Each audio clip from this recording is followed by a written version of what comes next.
Jadi karena ini game gratis, itu developernya juga developer kecil di New Zealand apa Australia gitu. Nah dia bikin supporter pack bro. Jadi supporter pack itu ada yang cuma 100.000, 500.000, ada yang paling mahal 5 juta. Nah gue beli yang paling mahal.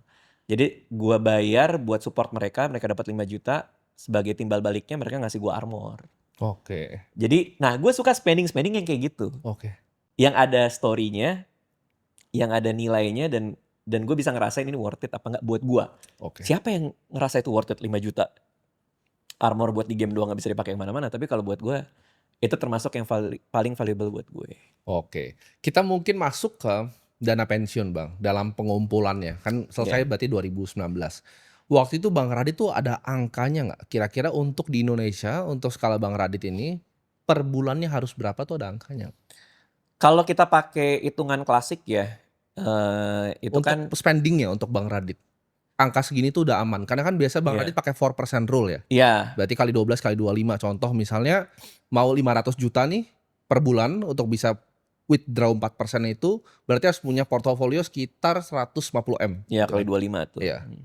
Nah, tapi kan ada paper baru tuh yang bilang ternyata udah nggak bisa 4%, ada yang Nah ada ini mau yang masuk ke situ nih pertanyaannya nih. ya, ada yang Iya. 3%, ada macam-macam. Cuman memang pada saat itu takarannya yang biasa digunakan adalah kali 25 pengeluaran setahun itu. Nah, itulah kenapa gue nyatet pengeluaran gue memang setiap hari gue catat, setiap bulan gue review, bahkan sampai nikah pun juga gue nyiapin ada spare juga kalau buat anak buat anak sekolah gimana apa segala macam gue spare.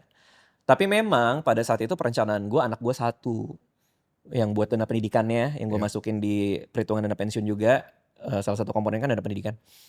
Itu memang pada saat itu anaknya satu. Nah anak gue dua sekarang bro. Jadi sekarang yang satu itu nggak sekolah. Nggak. Ya artinya ada adjustment lah. Sampai sekarang pun setiap tanggal 28 Anissa istri gue juga ngirimin gue Google Sheets. Ini pengeluaran kita bulan ini. Terus kita review bareng, kita cek bareng kira-kira mana yang kelebihan, mana yang lain-lain gitu sih. Oke. Jadi kira-kira yang Bang Radit hitung untuk Bang Radit itu berapa per bulannya? Untuk yang Angkanya, angkanya ya. Bisa aduh gue share nggak? nggak bisa sebut sih. 2 digit kah? 3 digit? Gue nggak bisa sebut sih. Oke, nggak bisa sebut. Iya, takutnya standarnya kan juga beda. Nanti Oke. orang punya ekspektasi yang salah soal berapa yang mereka harus kumpulin juga sih. Oke, pertanyaan saya mungkin untuk Indonesia sendiri, Bang Radit kan pasti udah ngitung perkiraan ini Bang Radit punya misalnya. Mm-mm. Ini yang menurut Bang Radit mungkin ngobrol sempet sama teman-teman juga di luar gitu. Berapa sih Bang angkanya per bulan di Indonesia udah hidup nyaman? Nggak tahu gue. Kan kriteria nyaman juga beda-beda sih. Gue nggak tahu sih. Oke. Kalau buat orang-orang lain. Dalam proses pengumpulannya ada salah satu fund manager yang pernah bilang, ini saya lupa namanya siapa, dia bilang begini, kalau tanya orang jangan tanya prediksi makro masa depan dan lain-lain, tapi tanya dia itu pegang barangnya apa. Mm-mm. Jadi untuk mengumpulkan itu, coba mungkin dijelaskan sedikit Bang Radit dari awal investasi umur 21, Mm. ini aset kelas apa aja sih yang dipakai untuk sana? Kalau buat dana pensiun udah pasti saham sih. Oke. Kalau buat dana pensiun. Portfolionya berapa persen waktu itu pas awal mulai untuk bisa ngumpulin dana pensiun pertamanya? Cara gue adalah tujuan keuangan gue itu gue cocokin sama instrumennya. Jadi kalau misalnya gue mau liburan tahun depan, ya pasti gue di RDPU. Ya.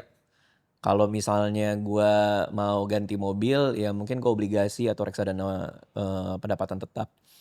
Nah kalau di dana pensiun waktu itu termasuk mungkin salah satu komponennya dana pendidikan tadi, karena kan sekolahnya juga masih di atas 10 tahun ya waktu itu gue ngitungnya.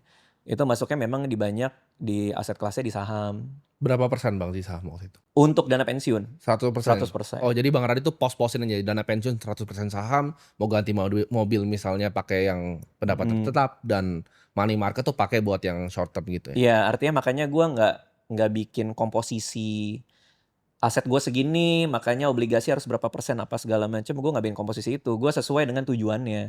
Oke. Artinya gue nggak ngitung gitu. Ini berapa persen di saham, berapa persen obligasi. Nah, pemikirannya kan kenapa ke situ Bang? Karena kan banyak orang mau bikin satu portfolio, oke ini kita kuncinya kan aset alokasi kan. Ini aset alokasi yang sesuai dengan preferensi resiko, misalnya mau balance, mau lebih kita tilt ke saham.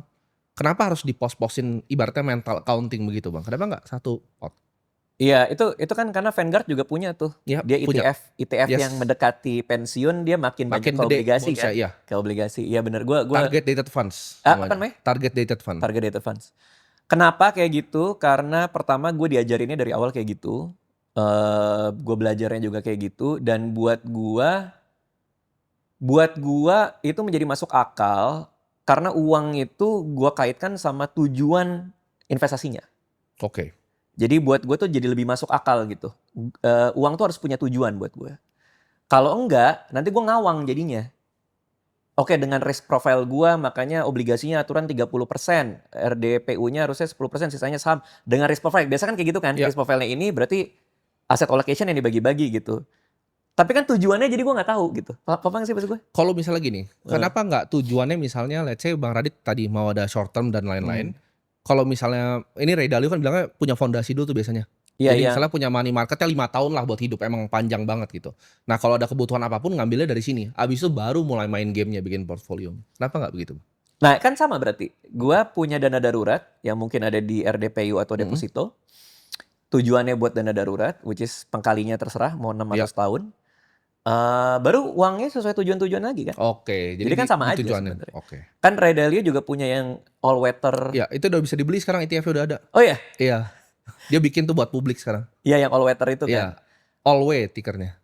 Nah itu kan maksudnya ya sama aja sih, sebenarnya sama aja. Cuman gue tuh lebih seneng ketika gue tahu uang ini tujuannya, gue ngerti gitu posnya gitu. Oke, paham. Karena buat gue investasi itu, personal finance itu harus semasuk akal mungkin. Ya. Nah buat gue itu masuk akal.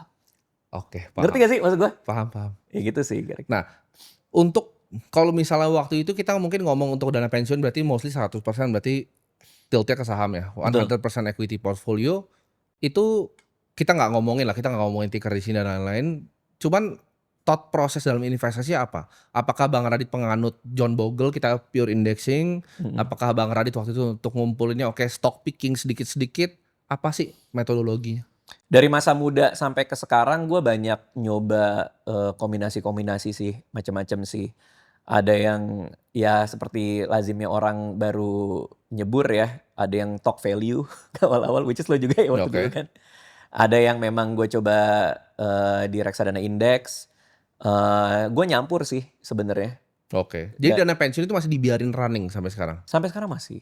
Yang full equity portfolio 100%? Full 100% equity. Indo? Indonesia. Nah beberapa tahun ke belakang gue udah mulai Oke. diversifikasi keluar. Cuman S&P kan juga lagi tinggi banget PI-nya kan. Iya. Kenapa Indonesia? Karena itu kan mengintroduce yang namanya home bias kan.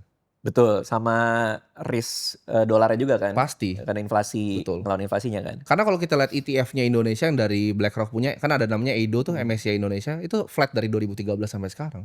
Jadi Benar. dana pensiun ditaruh 2013 sampai sekarang tuh flat. Bener.